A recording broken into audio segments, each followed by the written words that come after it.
Graça e paz, povo de Deus, amém. Hoje nós estamos aqui, mais um podcast, Atos 29, a história continua.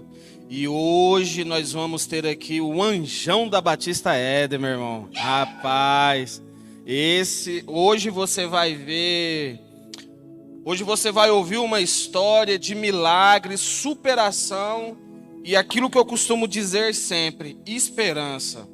Né? Mas antes de você nos acompanhar, eu queria que você pegasse o seu celular aí na sua casa, abrisse na página da Igreja Batista Éden, pegasse esse vídeo, compartilhasse o link no grupos do WhatsApp, nos seus grupos de família, no seu grupo da empresa, porque hoje você vai ouvir uma história impactante daquilo que o Senhor fez na vida do Rodrigo. Rodrigo, se apresenta para nós aí. Boa noite, povo de Deus, as pessoas aí que já estão nos assistindo, estão nos acompanhando. E meu nome é Rodrigo Arce, eu já estou nessa casa tem pouco mais de 2 anos. E nós sempre levamos a vida de uma maneira bem desafiadora, porque quem nos vê dessa maneira, né, às vezes bem vestido, andando num bom veículo, né, e acho que a gente não passou por nada, ou nenhuma dificuldade, ou nenhuma luta, mas eu creio que Deus está nos dando a oportunidade de nessa noite poder contar um pouquinho da nossa história, daquilo que Deus fez por nós, né, desde do início da nossa caminhada, né, da nossa infância, da minha infância, até o dia de hoje, tudo aquilo que Deus já fez, né, e o grande milagre, claro que Deus realizou vários milagres na minha vida, mas teve um de maneira especial, onde Deus pôde me curar e proporcionar que eu continuasse vivendo tudo aquilo que Ele tem disponível para mim. Amém. Eu costumo dizer, né, que é muito fácil a gente julgar, né, Rodrigo? Mas se a gente parar para olhar, todo ser humano, ele tem uma história, né? O pastor Rodolfo, quando eu fazia parte da escola O Chamado, ele sempre falava da história do ser humano. É muito fácil a gente julgar quem entra pela porta dessa igreja, mas a gente não conhece a história, a gente não conhece aquilo que está por trás do ser humano, né? É muito fácil a gente olhar o Rodrigo hoje e ver, não, ele tem uma vida estável, né, um bom emprego, uma família abençoada, mas a gente não olha a história de superação que está por trás da vida do Rodrigo. Uma história muito linda. Às vezes você está na sua casa e você não vê mais esperança para a sua vida. Né? Você está passando por uma certa dificuldade e você não consegue enxergar a saída desse problema que você está enxergando. E esse Atos 29, a história continua, é exatamente para você que está nessa situação. Porque todas as pessoas que vêm aqui são pessoas que tiveram sua vida transformada, que realmente tiveram um encontro verdadeiro com Deus e mudaram a sua maneira de viver. E o Rodrigo também foi assim. Rodrigo, conta para nós um pouco da sua infância. Como que a sua criação ali com a sua família, como que foi, Rodrigo? Então, a minha infância, ela foi bem sofrida, porque quando meu pai conheceu a minha mãe, né, e minha mãe é de uma cidade do interior de São Paulo, e eles vieram para cá, e aí casaram, mas não tinha lugar para morar, não tinham condições, e aí foram morar com a minha avó, e uma situação bem precária, né, onde o banheiro nem teto tinha, né? Então uma situação de fome muito grande e muitas vezes éramos forçados, né, meu pai na situação, meu avô ali, forçado a fazer coisas até ilegais, né, para poder se alimentar. Então assim, e aí depois do casamento, né, depois que eu nasci, também foi um período muito difícil, um período de muita dificuldade financeira. Era um período diferente da vida de hoje. E de muita luta e um período também onde eu acabei enfrentando muita enfermidade, né? E aí, no período da minha infância, eu acabei sofrendo com coqueluche, com pneumonia, né? Então, um processo alérgico muito forte, né? Onde, por uma vez, eu quase cheguei a óbito, né? Devido a um inchaço no pescoço. Tá? Então, assim, foi uma infância muito sofrida. Claro que a gente não pode deixar de falar que teve também aquele momento de infância que hoje não tem mais. As crianças não têm mais isso hoje. Hoje as crianças vivem com celular na mão ou tablet, estão sendo criadas assim. E eu tive uma infância nesse sentido muito boa, porque eu pude aproveitar aqueles momentos de brincadeira que tinha aquela coisa de esconde-esconde, Esconde-esconde, pega-pega, rouba-bandeira, queimada. Exatamente. Então, betes. Então, tudo isso acontecia, era saudável. Né? Não tinha toda essa violência, você podia ficar até mais tarde na rua. E teve um período da minha vida também que estava começando asfalto lá no bairro onde eu morava, no Jardim Atlântico. E aí as máquinas estavam cavando os túneis. E aí a gente entrava, né? Pegava... Não tinha condição, achava uma latinha na rua. E aí pegava uma vela e acendia essa vela e fazia como se fosse uma lanterna. E entrava nos túneis para brincar. Então, assim, em meio às dificuldades financeiras, às enfermidades, eu tenho algo bom para dizer, porque eu tive uma infância boa, pude aproveitar os bons momentos. Aquele período que ainda era bom, né, de se falar de infância, da meninice, isso foi muito bom e eu levo isso até hoje e compartilho isso com as minhas filhas, né? Realmente, a nossa geração é um pouco diferente daquilo. Eu falo assim, a nossa geração, a gente não tem uma grande diferença de idade, Pastor Rodolfo, mas a gente vê as crianças de hoje, não tem mais aquele cativo de brincar umas com as outras. Aquela brincadeira afetiva de ajuntar a gurizada da vila e sair para os campos, descer na enxurrada, tomar banho de chuva, né? Antigamente, as minhas brincadeiras também era essa.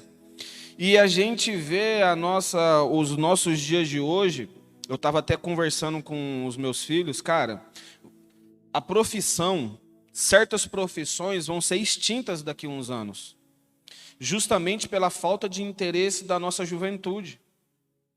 Pedreiros, carpinteiro, né? Hoje as pessoas, claro, todo mundo quer um emprego bom, todo mundo quer trabalhar dentro de um ar-condicionado, todo mundo quer ter uma profissão bem remunerada, mas entendemos que todo esse grupo precisa daquelas pessoas que estão ali no dia a dia construindo, trabalhando para o desenvolvimento da sociedade, né? Rodrigo, e assim, você começou a trabalhar muito cedo? Como que foi a sua vida assim de trabalho? Eu precisei começar muito cedo. Claro que todo o suporte que o meu pai, né, tinha condições de dar, ele dava.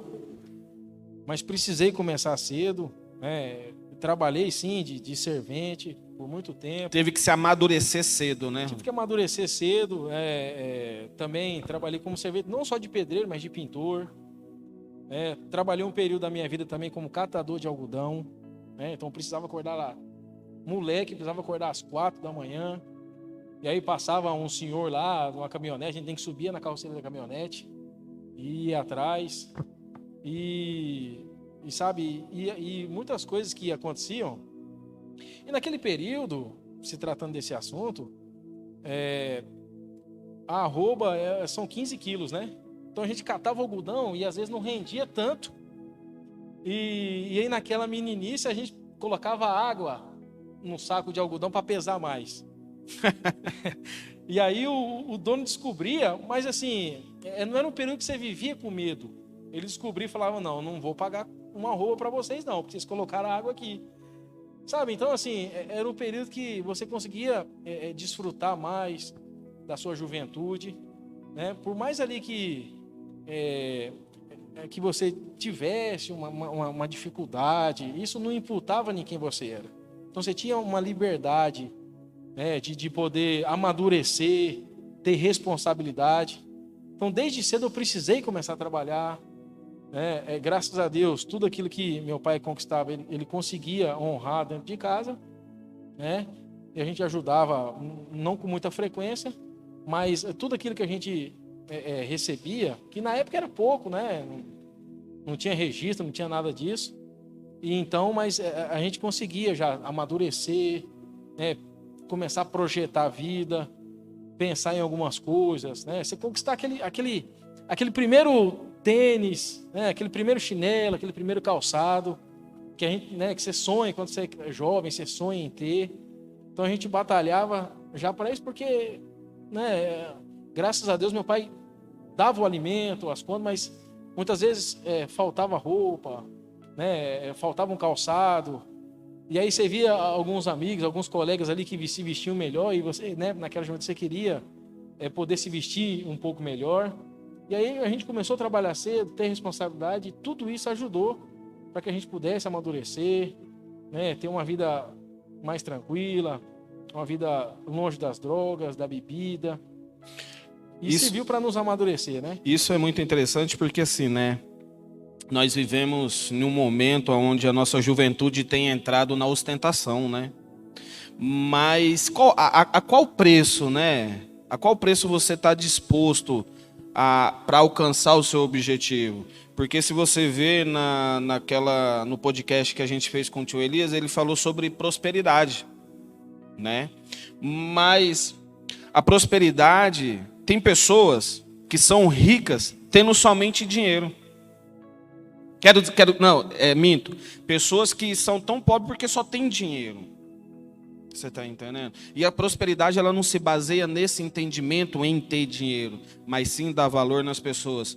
E hoje a gente vê a nossa juventude indo por um caminho que a cobiça das pessoas hoje são os olhos. Elas olham e elas desejam ter aquilo, mas na verdade elas não têm responsabilidade para adquirir tal coisa. O meu pai também, ele começou a trabalhar muito cedo. O meu pai, com 8 anos, ele trabalhava na plantação de arroz ali na divisa de São Paulo com Mato Grosso do Sul, Paranapanema, aquela região ali. E ele também teve que trabalhar muito cedo para dar aquele sustento, para dar o complemento da parte do meu avô, né? E eu cresci assim também. O meu pai, ele não deixava faltar nada dentro de casa. Mas se eu queria algo diferente, eu tinha que trabalhar. Por exemplo, na época saiu aqueles cadernos do Bad Boy, então era assim, né, não era qualquer um que tinha, mas era um caderno que eu queria ter. Então eu ia, pegava uma enxada e ia carpir quintal dos vizinhos, falava, o que tem para fazer? Né, até conseguir inteirar o dinheiro para comprar aquele caderno, comprar uma caneta, comprar uma lapiseira, que na nossa época era algo assim diferente. Era igual o quichute, né? Quem não sonhava, quem nunca sonhou com quichute, né? Exatamente. E só que hoje isso é diferente. Elas não, hoje a nossa juventude, infelizmente, não trabalha pensando nesse sentido. A pessoa, ela trabalha em querer mostrar para a pessoa que ela é mais, que ela é superior. Infelizmente, isso é algo que está crescendo, está acabando com a nossa juventude. Só que, por exemplo, elas querem ter algo, mas não têm responsabilidade em cima daquilo que estão adquirindo. Isso é verdade. Pode falar. Inclusive, eu tinha uma falsa sensação de responsabilidade, porque quando foi chegando a minha juventude e eu cresci num ambiente cristão, eu fui cedo para a igreja, né? E comecei a ter responsabilidades, liderança de juventude, mas eu achava que eu tinha uma responsabilidade de fato e que eu vivia essa responsabilidade. Mas na verdade eu vivia um engano. E eu acredito que tudo isso que aconteceu na minha vida, né, que eu já vou contar, ajudou para um despertamento, né, porque eu tinha uma responsabilidade de liderança na igreja, mas que eu não vivia isso. E era uma aparência, né? A gente queria sempre mostrar uma aparência de ser uma pessoa séria, de viver uma responsabilidade, mas de fato nada disso acontecia. E quando aconteceu esse fato profundo comigo, eu estava indo para o exército já, E como meu pai serviu, meus tios serviram. E aí quando caiu meu sobrenome lá, né, o comandante me chamou e me selecionou. E eu já fui selecionado já para ficar na bateria de comando. E aí vesti toda a farda, experimentei, né, para ver a numeração. E de fato achei que ia servir, né? Não tinha nada contra servir na época. Mas quando eu fui fazer alguns exames, né, foi quando aconteceu tudo. E aí eu tive que levar esses exames meus para o comandante. Especialista. Para eu poder receber a dispensa. E aí foi quando eu comecei a entender um pouco que minha vida estava mudando, né? Eu vivia uma vida e achava que a vida era brincadeira, né? Porque eu vivia um mundo de ilusão, achando que eu tinha responsabilidade, que eu era uma pessoa madura, mas quando tudo isso, né, que nós vamos falar agora, começou a acontecer, eu percebi que uma chave virou dentro de mim. Amém. É isso que o Rodrigo falou, é muito interessante porque Deus usa certas situações para nos despertarmos, para nos amadurecermos. Nós achamos que a prova é para dificultar a nossa vida, mas a prova é para amadurecer. As adversidades é para que nós possamos realmente ter uma experiência com Deus. Porque assim, é muito fácil a gente falar de Deus superficialmente, né? E aqui, num podcast desse, falar de Deus, mas e aí, qual que é a experiência? Qual que é o conteúdo que você tem em Deus? Eu, no meu caso, foi a minha dependência química, o fato que eu fui morar na rua, que eu perdi tudo, que durante 14 anos da minha vida eu fui usuário de crack, certo? Essa foi a minha história, foi a experiência que eu tive para ter um despertar em Deus. E você, Rodrigo? Nós vamos entrar agora na sua história. Qual que foi a sua experiência? Aonde começou que você começou a sentir a sua vida mudar? Aonde você teve esse despertar em Deus? Então, eu levava a vida normal, né? Trabalhava, estudava. E de repente, um caroço, um nódulo foi aparecendo no meu pescoço, né? Bem pequeno. E apareceu esse nódulo aí, naquele momento, se há uma preocupação. E aí, né, meus pais me levaram para alguns médicos, e aí os médicos sempre davam o mesmo diagnóstico. Isso aí é uma amidalite, é uma garganta infeccionada, uma garganta inflamada, né? Toma esse remédio, trata assim. E aí a gente fazia o tratamento, mas não melhorava. E esse nódulo ia crescendo. Ia crescendo, foram passando os dias. E a mesma situação, ia nos médicos, e aí os médicos falavam a mesma coisa, e aí pediam vários exames e não aparecia nada. A única alteração que dava era as plaquetas, né? Que é normal para esse tipo de situação. E foi crescendo com o passar dos dias. E até que chegou um ponto de que parecia que eu havia engolido uma manga, né? De tão grande que já estava. Então, assim, era desse lado. Então, parecia que eu havia engolido uma manga e ela havia parado aqui, de tão grande que estava. Meu Deus.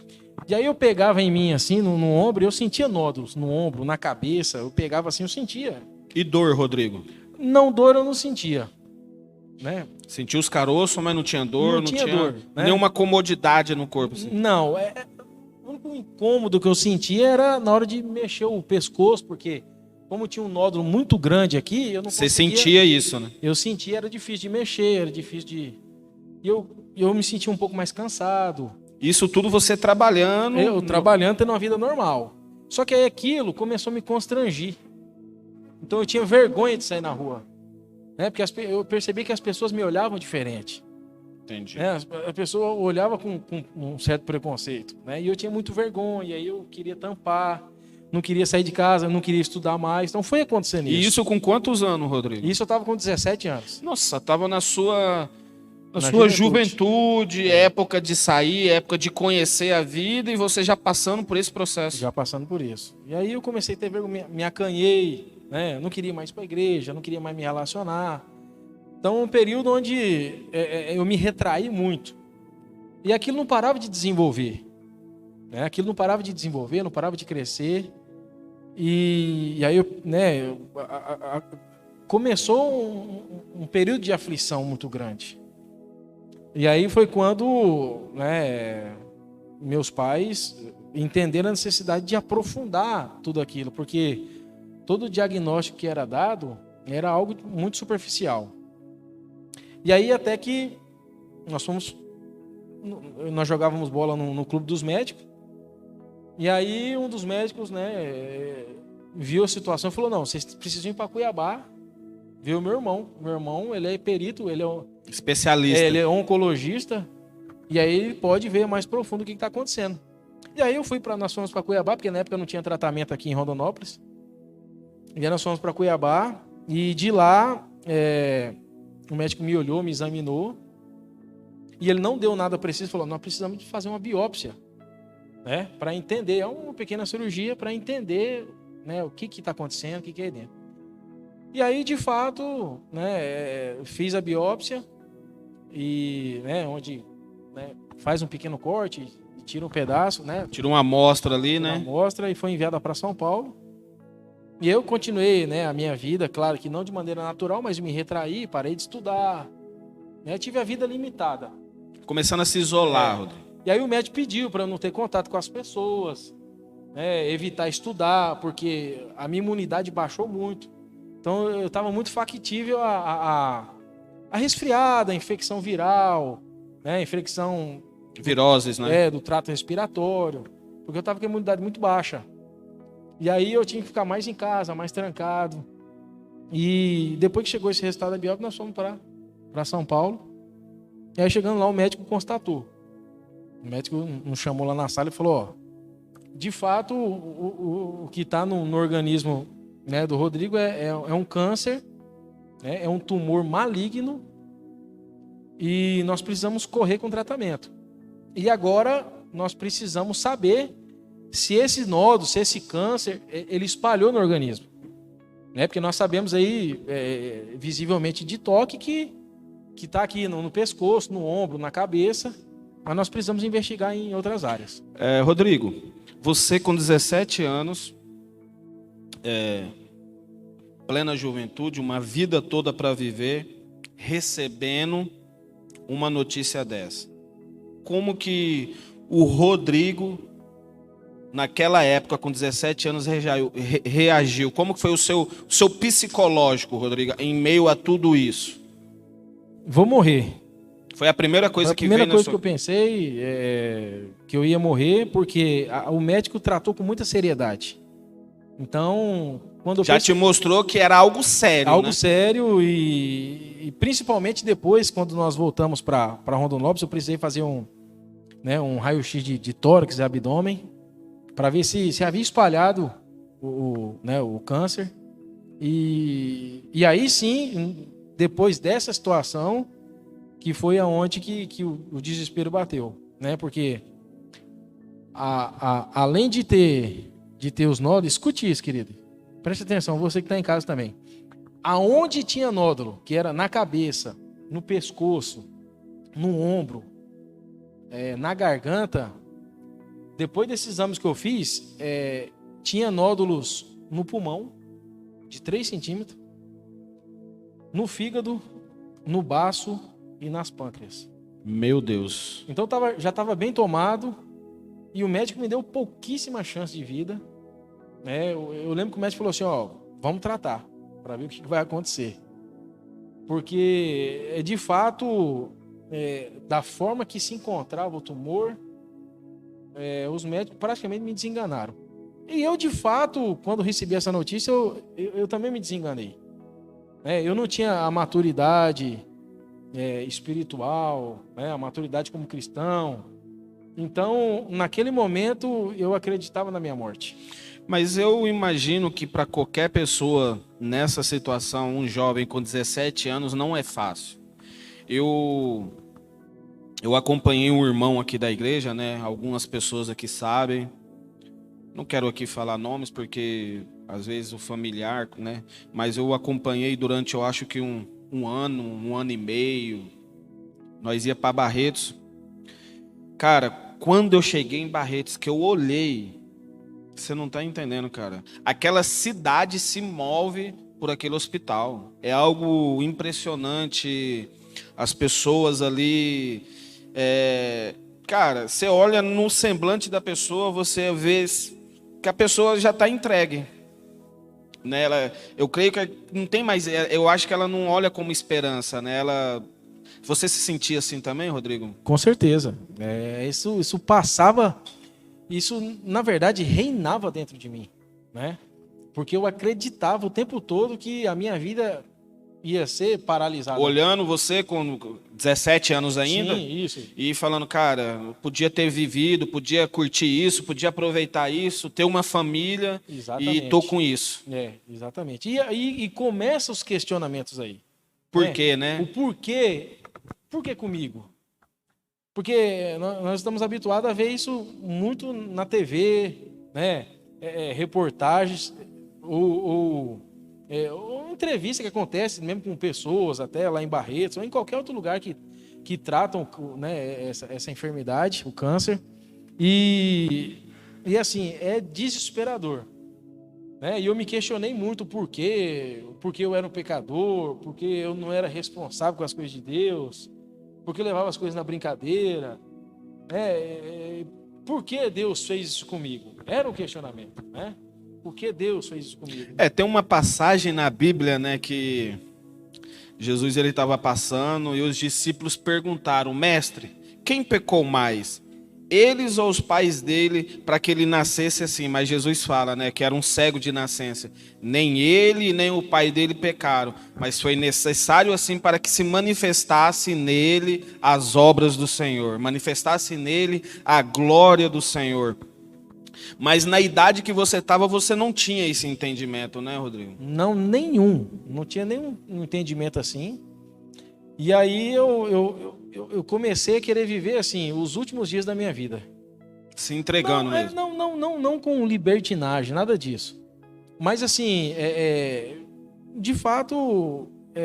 aproveitando cada momento. Querer assistir aquilo que eu queria assistir, ir nos lugares que eu queria ir. Então, assim, chegou um momento que eu já não me importava mais com a minha aparência. Eu já não me importava mais com o que as pessoas iam pensar de mim. Mas eu falava, não, eu preciso ver esses momentos. Então, eu não me via com esperança mais. E assim, a minha mãe, eu via ela chorar. Mas o meu pai, ele nunca foi de chorar. E aí tem um momento que ficou marcado na minha vida. Um dia eu procurando meu pai, e eu abri a porta do quarto dele, e ele estava ajoelhado, chorando e orando. Aquilo marcou para mim porque eu nunca vi meu pai chorar. Então aquilo, eu percebi naquele momento que meu pai estava desesperado. Que realmente era algo muito sério. Que era algo muito profundo. Né? Os médicos me desenganaram. Então, assim, é como uma pessoa olhar para o outro e falar assim, ó, esse aí não tem mais jeito. Essa situação não tem mais solução. Né? Agora é só esperar a morte e é só o que nos resta fazer. Então, eu vivi isso todos os dias, muitos dias da minha vida. E não só eu, mas né, os meus familiares, as pessoas que estavam perto de mim. Eu comecei a receber muitas visitas e é interessante, assim... Né, que pessoas que faziam tempo que eu não via começaram a me visitar, começaram a frequentar minha casa, como uma forma de se despedir. Né? Então, é claro que muitas pessoas oraram por mim, fizeram campanha na minha casa, mas eu percebi que muitas pessoas iam para se despedir. Rodrigo, e assim, eu creio que muita gente tem curiosidade de perguntar, isso aqui é uma curiosidade minha também, né? Porque tanto é que o podcast é para isso. E como que era o Rodrigo quando deitava num travesseiro? Tipo assim, você tinha, desculpe até a expressão da palavra, não me interprete mal, mas o médico te deu um prazo de validade. Como que era, Rodrigo? Você vendo toda essa situação, as pessoas indo para despedir, e como que era o seu psicológico quando você deitava na cama? No Como que era o começo, seu diálogo com você mesmo? no começo, como eu falei, me gerou muitos questionamentos, né? Mas dentro de mim, eu acreditei que de fato eu iria morrer. Eu acreditei de fato que minha vida ia ser interrompida ali. Você aceitou. Eu aceitei aquilo, né? Por mais que em alguns momentos eu tentava não transmitir para as pessoas, eu tentava passar aquela pessoa forte, não, vai dar tudo certo. Mas dentro de mim eu estava moído, eu estava destruído, acreditando e aceitando que a enfermidade ia me matar. E interessante assim que eu me via, eu procurava de que maneira eu ia morrer. Se era em casa, ou se era numa cama de hospital. Perecendo, com muita dor, né, com úlceras estourando, ou não, tomando morfina para não sentir dor. Então, eu me via nessas situações. Você já estava se preparando para isso, né? Me preparando. Então, no começo foi muito doloroso, porque quando você vê um profissional experiente, baseado em exames, estudou a vida toda para aquilo. Estudou para aquilo, falar que você não tem mais jeito, e que eu lembro até hoje que ele falou assim, ó, vamos tratar para ver o que dá. Amém. Rodrigo, e assim, a gente vê muitas pessoas falando, né? Você está nos dando essa liberdade de falar. Tanto é que eu acho que tem pessoas que têm curiosidade de perguntar isso. Você acha que a aceitação da doença, ela leva a pessoa a morrer mais rápido? Com certeza. O psicológico é tudo, né? E há pesquisa sobre isso, né? Em relação ao psicológico, né? A mente da pessoa. Quando ela descobre, ela recebe a notícia dela, por mais que ela tenha uma vida normal, depois que ela recebe algo, uma notícia trágica dessa, e ela percebe que de fato ela pode morrer, né? Se ela não tiver um controle emocional, um acompanhamento psicológico, a mente dela fica condicionada que de fato não existe mais esperança. E você falando isso, cara, isso é muito interessante, porque se nós olharmos para a dependência química, existe essa semelhança, que é a aceitação da situação que o dependente está. Quantas vezes, né, quando eu cheguei no meu último estágio de morar na rua, eu morei debaixo daquela ponte ali da Dom Pedro II, do Hora Extra ali, do Burger King ali. Foi a minha residência durante um bom tempo. E eu lembro que quando eu estava lá, porque assim, ó, o meu maior medo era morar na rua. Eu tinha medo de morar na rua, eu tinha medo de dormir. Eu só dormia quando o meu cérebro desligava, tipo 6 dias sem dormir direto. Então assim, eu já deitava, era como se eu tivesse apagado. Se chegasse alguém para matar, eu acho que eu nem sentia a morte. E muitas das vezes eu naquela situação eu olhava para aquele lugar e falava, minha vida é isso aqui mesmo. É isso aqui que Deus tem para mim, eu tenho que aceitar essa situação e vou viver a minha vida assim. A gente acaba perdendo a esperança, né? Mas no seu caso, Rodrigo, você começou o tratamento, e aí, como que foi esse início de tratamento, como que começaram a surgir os primeiros efeitos do tratamento, que você olhou e falou, ó... Então, na verdade, o que aconteceu comigo? Eu estava tão desesperançoso e crente na morte, que na época eu fazia parte da Igreja Batista do Jardim Atlântico, né?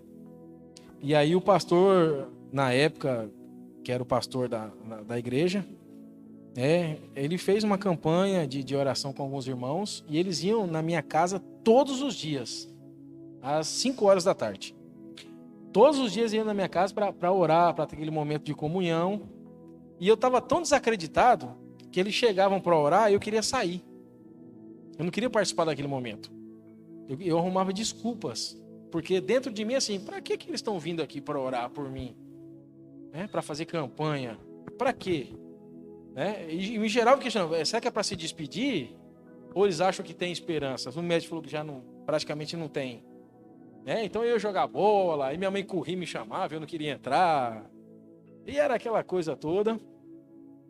E aí quando eu comecei o tratamento, né, um tratamento muito pesado de quimioterapia, acho que alguns que estão nos assistindo ou que vão nos assistir já passaram e sabem que é um tratamento terrível, né? Você acompanhou, você sabe. É um sofrimento muito grande, é dolor, né? Tudo que eu comia, né? Tudo que eu bebia, eu vomitava. Ficava enjoado, né? Não conseguia segurar no estômago. E começou um retrocesso na minha vida de emagrecimento, de perder peso, cabelo começar a cair da cabeça, do braço, o cabelo do corpo todo caía. Eu fiquei muito debilitado, sentia muita dor estomacal. Eu perdi as forças, né? Eu não conseguia ter uma vida normal de um jovem. E esse período me matou mais ainda, porque assim, quando eu comecei o tratamento, que se tinha um ponto de esperança que eu achei que ia melhorar, na verdade eu regredi fisicamente. Meu Deus. E foram passando os dias, me tratando, foram passando os dias. E aí eu lembro que algo virou dentro de mim. Qual foi a chave que virou dentro de você? Um dia eu acordei e fui no espelho, como eu fazia todos os dias, eu olhava, né, olhava no meu pescoço e via aquele nódulo.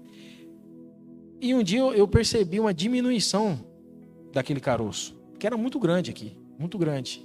Você percebeu? Eu percebi, só que eu estava tão desacreditado que eu achei que era coisa da minha cabeça. E aí eu chamei minha mãe e meu pai para olhar, e aí de fato eles também acharam que havia... Algo estava diferente ali, né? Estava acontecendo. E a partir desse dia, de fato, esse nódulo começou a desaparecer, começou a diminuir. E eu comecei a ganhar peso. E meu cabelo parou de cair. E não é comum isso, né? Não é comum. E aí, num retorno ao Dr. Gilmar, ele olhou para mim e ele estranhou. Ele falou, rapaz, esse menino está engordando. Não era normal. Não era normal, né? Esse menino está engordando. E aí, né, fizeram a minha pesagem e aí ele teve que dobrar, né, o remédio que estava tomando, a quimioterapia. Então, em vez de eu fazer 1 ou 2 horas de bolsa, eu tinha que fazer 3, 4 horas de bolsa. Porque eu estava ganhando peso. E aí, eu iria fazer um exame, né, de corpo inteiro depois de 6 meses de tratamento. E aí esse nódulo diminuiu, sumiu, mas eu senti alguns caroços ainda na minha cabeça e tudo.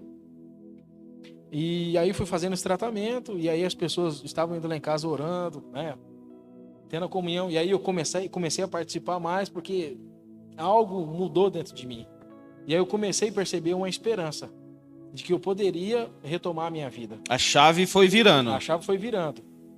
E aí não tinha uma vida normal ainda, não trabalhava, né, não estudava.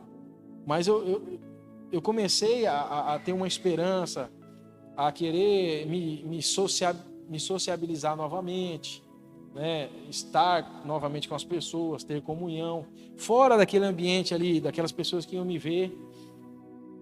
E quando se passou 6 meses, nós voltamos em Cuiabá, e o médico falou, agora eu preciso de uma tomografia completa para ver como que está aí dentro, para ver como que foi a evolução do tratamento. Eu fiz esse exame, e aí nós voltamos no médico, no outro dia, depois desse exame. E eu lembro até hoje que, quando o Dr. Gilmar pegou, né, aquele exame, e aí ele usou a seguinte frase, eu não posso acreditar no que eu estou vendo. E aí minha mãe já chorando, e aí aquele clima todo, e aí, né, o que é, doutor? O que está acontecendo? E na hora você pensa, né? Desandou, o trem piorou. De fato, eu vou morrer. Tô nas últimas mesmo. Tô nas últimas, não tem jeito. E aí o médico olha e fala, ó, impressionante. Pelo exame, não tem mais nenhum nódulo. Glória a Deus. Não tem mais nenhum nódulo em nenhum órgão. Nós vamos repetir o exame para ver se de fato isso é verdade. E eu precisei repetir o exame e de fato não tinha mais nada. depois de 6 meses. Então, olha só, queridos, o médico sai de um estágio de desenganar, e aí depois de 6 meses de tratamento, ele percebe que não havia mais nada. E aí ele ficou tão impressionado que ele não quis parar com o tratamento. Eu precisei continuar com o tratamento por mais um período, para que se tivesse a garantia que de realmente... que realmente eu estava curado. E aí eu permaneci nesse tratamento mais um período, continuou sendo sofrido, continuou sendo um período doloroso, mas de fato, naquele exame comprovou que Deus havia me curado. Glória a Deus. E, Rodrigo, você saiu de um extremo e foi para um outro extremo totalmente diferente, porque, olha, você saiu de um cara condenado à morte, né? Como você mesmo já tinha falado, que você já estava ali premeditando como você ia morrer, a um cara que o próprio médico, porque assim, ó, para um médico chegar e falar é bem difícil. Porque eles já estão acostumados a pessoa vai morrer, né? Eles não estão acostumados a levar a cura, né? Ali falar. Cara, e como que a sua mente se comportou diante disso, dessa reviravolta que você teve na sua vida, Rodrigo? Na verdade, eu vi o impossível de Deus na minha vida, né? E porque assim, eu via minha mãe tendo muita fé, orando, acreditando que Deus poderia fazer, né? Mas eu mesmo, dentro de mim, eu não via essa esperança. Então eu cria que de fato eu ia morrer. Mas tudo isso me mostrou, né, o tamanho do amor de Deus na minha vida. Porque assim, ó, as pessoas elas acreditam nas pessoas, acreditam nos remédios, mas você viu que realmente foi Deus na sua vida, Rodrigo? Com certeza. Né, como nós temos grandes exemplos aqui dentro da igreja, né, de pessoas que estavam à beira da morte, né, você mesmo é um exemplo disso, e muitos aqui da igreja, que estavam à beira da morte, e Deus cria uma reviravolta e muda todo o cenário, né, e devolve esperança onde não tinha, e devolve as possibilidades de você continuar vivendo aqui na terra, porque eu acredito que, né, se eu puder falar assim, eu acredito que se eu morresse da maneira que eu estava, eu não seria salvo, porque eu não tinha aquela convicção do Espírito Santo dentro de mim, de Cristo dentro de mim, apesar de eu estar na igreja. E você vê uma palavra sobre a sua vida, que é tudo coopera para o bem, né? Nós como cristão, a gente tem um entendimento dessa palavra errada. Que tudo as coisas, é a parte boa da vida. Mas a gente não olha que uma doença, o fato de eu ter usado droga, o fato de algumas pessoas serem presas, ou ter que passar algum processo de Deus, né, na vida, para ter esse despertar, para ter esse entendimento e voltar os olhos para Deus, né? A gente vê aquela mulher do fluxo de sangue, que enquanto ela tinha recurso, a dependência dela estava nos médicos. Jairo, ele é um cara de autoridade, mas a dependência dele estava nas pessoas, nos médicos. Aquela mulher, ela depositou a sua última esperança em Jesus, para que ela tivesse o quadro da vida dela mudada. E muitas pessoas são assim, muitas pessoas têm que passar por esse processo para que elas voltem e olhem verdadeiramente para Deus, né? Com certeza. E nesse caso, né, no meu caso de maneira específica, de fato era para que a glória de Deus fosse manifestada. E para que eu pudesse viver tudo aquilo que ele tinha para mim, né? E que ele tem para mim. E hoje eu sinto a necessidade de falar sobre isso, né? Porque quantas pessoas passaram por isso e na verdade, nesse momento pode estar vivendo isso. E desanimam, né? As pessoas podem estar desesperançosas, né? Enfrentando uma enfermidade muito grande, algo que está assolando a vida dela, e ela já não vê mais esperança, né? Ela já não vê mais possibilidade de prosseguir com a vida dela, de construir uma família. Mas Deus devolveu isso para mim. Deus fez tudo isso para que, em primeiro lugar, a sua glória fosse manifesta, mas para que eu não me calasse e para que eu pudesse transmitir, né, como testemunho de vida e tudo aquilo que ele fez em mim, né? Mas não simplesmente para que ficasse registrado na história, mas que pessoas fossem impactadas, pessoas fossem alcançadas, pessoas fossem transformadas através de palavras, né? Como outras pessoas passaram por aqui, sentaram neste lugar e contaram a sua história de vida e a transformação que Deus fez na vida delas, né? Cada um dentro da sua experiência. E Deus tem o seu modo de agir. Então, quando Deus trouxe a cura para a minha vida de uma situação impossível, claro que quando a gente usa o termo impossível, é relacionado ao ser humano, relacionado à medicina humana, relacionado às pessoas, mas o que Deus fez dentro de mim foi para que pessoas fossem impactadas, né? Deus nos transforma não para nós ficarmos acomodados e quietos, guardando aquilo para nós, mas que de fato isso seja transmitido, né? Para que pessoas sejam alcançadas. A transformação não é para nós mesmos, mas são para os nossos irmãos, né? Exatamente. Rodrigo, é tão interessante isso porque assim, eu fui um caso impossível da minha família, da sociedade, das pessoas, né? Minha mãe não acreditava mais na minha restauração, a minha família, nem eu mesmo acreditava mais. E de repente eu decidi dar um passo em Deus, eu decidi acreditar e eu tive a minha vida restaurada. Só que o dependente químico ele não está acostumado, ele não está preparado para isso. Nossa, o que você está falando? Porque ele já se acomodou, ele já se condicionou àquela vida. Tanto é que quando eu comecei a ver a Deus, quando eu comecei a ver Deus fazendo as coisas na minha vida, eu tinha medo de perder. Porque a vida toda eu perdi. Não por causa dos outros, mas por causa de mim mesmo.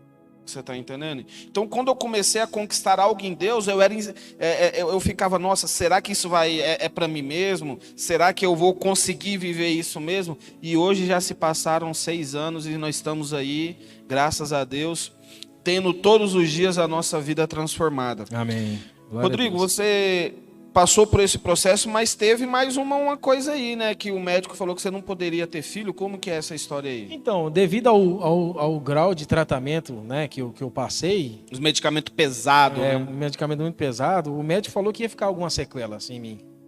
Né? Por exemplo, eu não poderia me alimentar com determinados alimentos. Né? Eu ia ter um problema estomacal por vida. E o mais profundo dele todos é que eu seria infértil. Eu não poderia ter filhos, né? E isso mexe com o homem, né? Que homem ou mulher não quer ser pai ou mãe. E isso mexeu muito comigo, né? Eu fui transformado, né? Glorifiquei a Deus por isso, mas parece que fica um gap, né?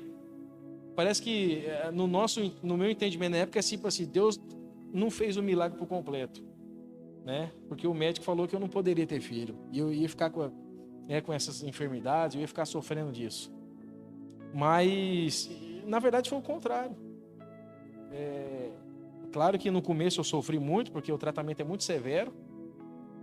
Mas se eu falar para você como eu vivo hoje eu consigo comer de tudo.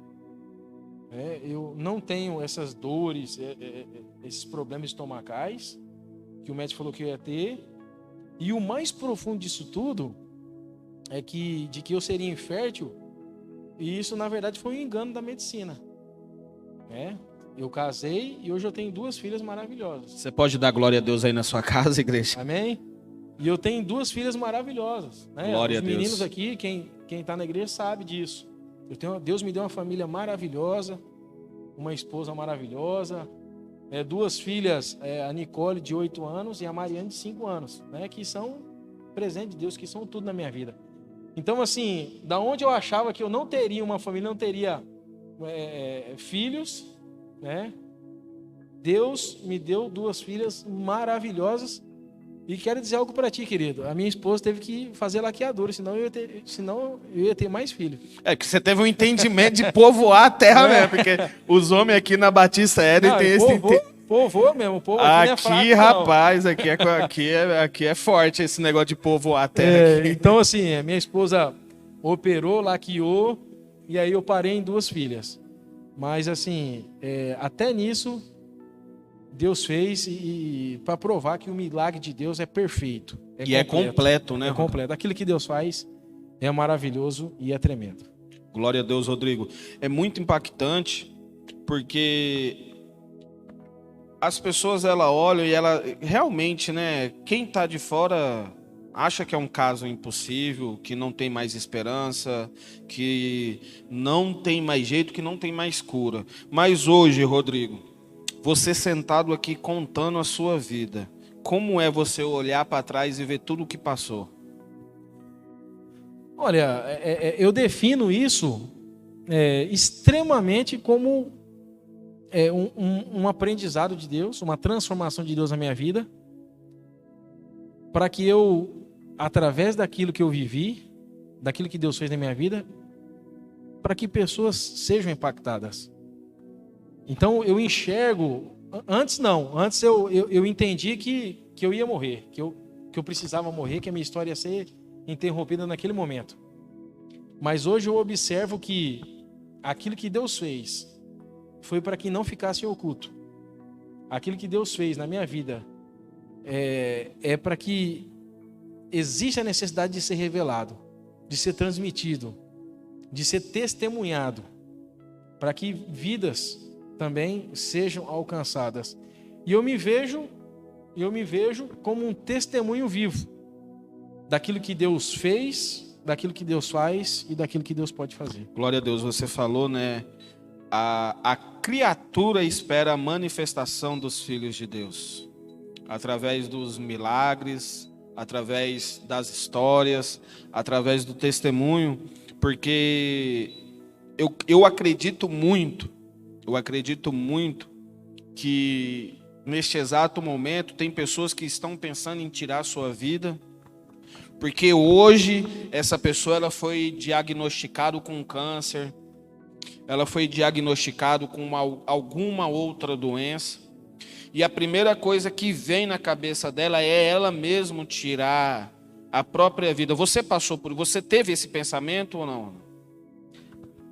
Não de tirar minha vida, não, né? Porque como eu sabia que eu tinha a convicção de que eu ia morrer, então não. O que passava na minha cabeça é que eu precisava aproveitar os últimos momentos da minha vida até que chegasse a morte.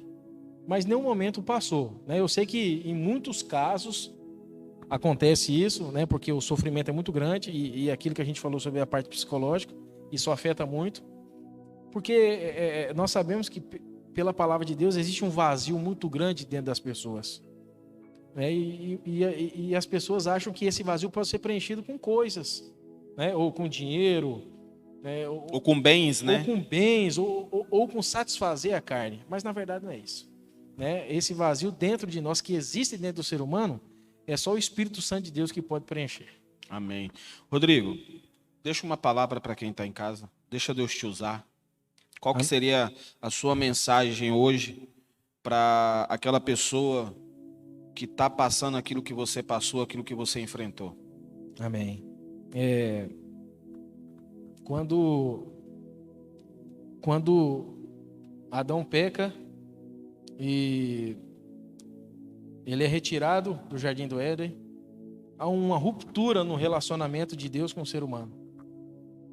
Mas Cristo Jesus vem como ser humano e através do seu sacrifício, ele nos dá uma nova oportunidade e acesso direto ao Pai através do seu sacrifício. Então ele nos deixa o Espírito Santo para que esse vazio seja preenchido. E eu quero dizer a você que está em casa, está nos ouvindo, ou que ainda vai nos ouvir, existia um vazio dentro de mim. Existia algo que eu jamais imaginava que podia ser preenchido. Quando eu recebi aquela notícia de que, de fato, E eu quero repetir, aquele tumor que estava alojado no meu pescoço, na cabeça, no ombro, na garganta, no pulmão, no fígado, no baço e nas pâncreas, que de fato eu achei que ia morrer. Cristo preencheu o vazio dentro de mim. E Ele me trouxe de volta a esperança. Não porque simplesmente pelo fato da cura, mas porque Ele me mostrou que existe um propósito nessa terra. Nós não estamos aqui simplesmente de passagem, ou porque nós somos destinados a viver um período e depois morrer e acabou tudo. Não, nós temos que entender que nós somos seres eternos. E tudo que Deus faz através de nós, e tudo que Deus faz, independente se é um livramento se é um livramento das drogas, ou da bebida, ou de uma enfermidade, Deus tem um propósito em tudo isso. E eu quero dizer para você que há sim esperança. Pode ser que o médico tenha te desenganado, pode ser que o ser humano, a medicina, falou que não tem mais jeito para você. Mas há sim uma esperança. E a esperança é Cristo Jesus. Cristo Jesus morreu por mim e morreu por você, para que você tivesse acesso ao Pai, para que você tivesse uma chance depois dessa morte física. A palavra de Deus nos diz que ao homem está condenado a morrer uma vez só, vindo depois disso o juízo. E essa vida é para que nós possamos decidir aonde nós queremos passar a eternidade. E Deus, nisso tudo, me fez entender que eu preciso viver o propósito dele aqui na terra. Deus nos fez para nos relacionarmos com Ele. Nós temos a necessidade de nos relacionarmos. E nós precisamos sim orar, meditar na palavra, jejuar, estabelecer um relacionamento com Deus. É isso que vai preencher o vazio que há dentro de você. É isso que vai te devolver esperança. Por mais que você entenda que não há mais jeito para você, Cristo é a esperança para a sua vida. Cristo é a esperança para a sua casa. Cristo é a esperança para os seus filhos. Cristo é a esperança para o seu casamento. Cristo é a esperança para uma reestruturação de vida, para um renovo. É só Ele que pode dar isso para você. Nada pode preencher isso dentro de você. Cristo pode te curar. Cristo pode te transformar. E isso é muito claro dentro de mim, porque eu vivi algo sobrenatural dentro de mim. E isso mexeu comigo. Cristo me fez um homem melhor, um servo melhor, um pai de família melhor, um empregado melhor, um trabalhador melhor. Cristo me fez um novo ser. E Ele pode fazer isso em você. Não perca a esperança. Não se entregue àquilo que o diabo tem colocado na sua vida. Aquilo que o diabo tem apontado para você e te condenado. Não abrace isso. Não se entregue àquilo que o diabo tem criado na sua mente. Mas se entregue profundamente àquilo que Cristo quer e pode fazer por você. Na verdade, aquilo que Cristo já fez por você na cruz do Calvário e permitiu que você tivesse acesso ao Pai. Entenda que você pode deixar de ser escravo e se tornar filho de Deus. Deus quer ter um relacionamento de pai e filho com você, porque Ele te ama e Ele quer mudar a história da sua vida, para que quando você perceba que aquilo que você vive não é o que você precisa viver, mas o que você tem que viver é aquilo que Deus tem para você, não aquilo que o diabo tem mostrado que você é. Se entregue a Cristo. Creia que a cura que Ele fez dentro de mim e na vida de muitos que estão aqui, e talvez Deus já até te transformou, mas eu sei que muitos, Deus ainda quer mudar a história, Deus ainda quer transformar, Deus ainda quer mudar. Te digo o seguinte, meu querido e minha querida, há esperança, e a esperança é Cristo Jesus, Jesus Cristo de Nazaré. Se entregue a Ele, se relacione com Ele, entregue sua vida a Ele e creia que tudo Ele pode fazer. E tudo Ele já fez, através de Cristo Jesus na cruz. Você tem a opção de viver pela graça de Cristo. A graça que transforma, a graça que cura e a graça que renova. Amém, glória a Deus, né? Palavra tremenda. Que história, né, Rodrigo? De superação, milagre, de vida com Deus, mostrando que realmente existe esperança, sim, basta acreditar, né? Eu costumo dizer que ainda há esperança para a árvore cortada, né? Mesmo ela cortada, ela vai, as raízes vai ali, ela vai gerar frutos, ela vai reverdecer novamente. E é assim que Deus faz. Cristo em nós a esperança da glória, acreditando que nós somos filhos, que Ele nos aceita, que a graça capacitadora transforma a nossa vida e através de nós conseguimos impactar a vida das outras pessoas através das nossas histórias, através do nosso testemunho. Então esse foi o nosso podcast. Quer falar mais alguma coisa, Rodrigo? Não, é isso. Eu estou bem feliz, eu espero que todos tenham entendido muito bem, né? Que quando Deus põe a mão, a obra é completa e é perfeito. Somente creia, querido. Somente creia que Cristo é a sua única esperança. Deus abençoe sua vida, Deus abençoe sua casa e Deus abençoe a sua família. Que Deus te dê clareza nessa palavra e nesse testemunho de vida. Em nome de Jesus. Meu irmão, eu queria te dizer que eu te amo muito. Isso é um exemplo para mim. Eu nunca esqueço quando nós se encontrou ali, ó. Você lembra? E quando eu entrei dentro do carro, a Nádia falou: cara, vocês são igualzinhos. Se vocês amadurecerem essa amizade, vocês vão dar certo pro resto da vida. E nós estamos aí, né, cara? Amo você demais, amo a sua família, amo sua casa. Você é um exemplo para mim, um exemplo de fé, de esperança, de perseverança. Amém.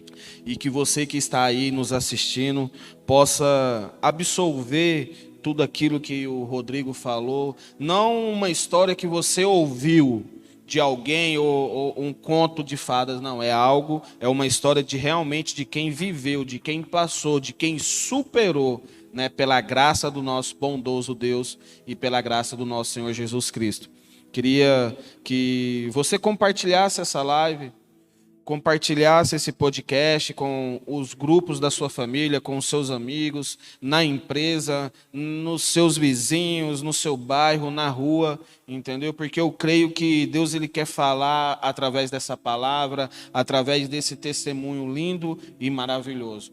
Queria que você ficasse na paz do Senhor e até o nosso próximo podcast, Ato 29, a história continua.